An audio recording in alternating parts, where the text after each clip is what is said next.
The Lottery by Shirley Jackson.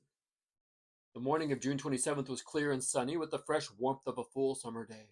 The flowers were blossoming profusely and the grass was richly green. The people of the village began to gather in the square between the post office and the bank around 10 o'clock. In some towns, there were so many people that the lottery took place 2 days and had to be started on the 26th. But in this village, where there were only about 300 people, the whole lottery took less than 2 hours, so it could begin at 10 o'clock in the morning and still be through in time to allow the villagers to go home for noon dinner. The children assembled first, of course. School was recently over for the summer, and the feeling of liberty sat uneasily on most of them. They tended to gather together quietly for a while before they broke into boisterous play, and their talk was still of the classroom and the teacher, of books and reprimands.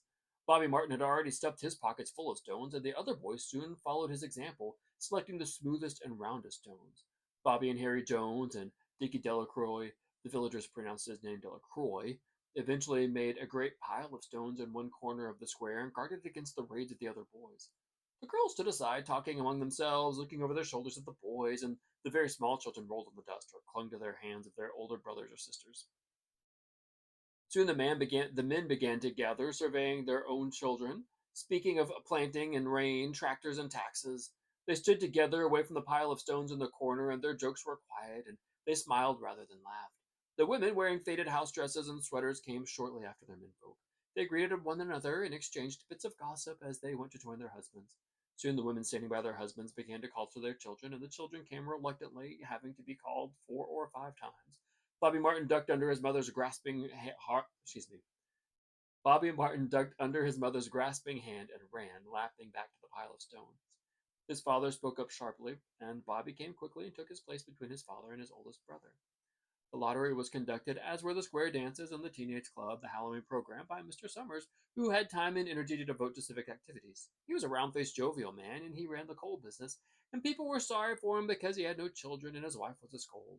When he arrived in the square carrying the black wooden box, there was a murmur of conversation among the villagers, and he waved and called, "Little late today, folks." The postmaster, Mr. Graves, followed him carrying a three-legged stool, and the stool was put in the center of the square, and Mr. Summers set the black box down on it.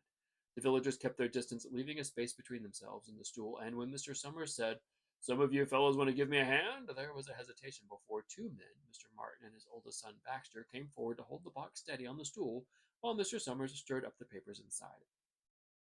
The original paraphernalia for the lottery had been lost long ago, and the black box now resting on the stool had been put into use even before Old Man Wagner, the oldest man in town, was born.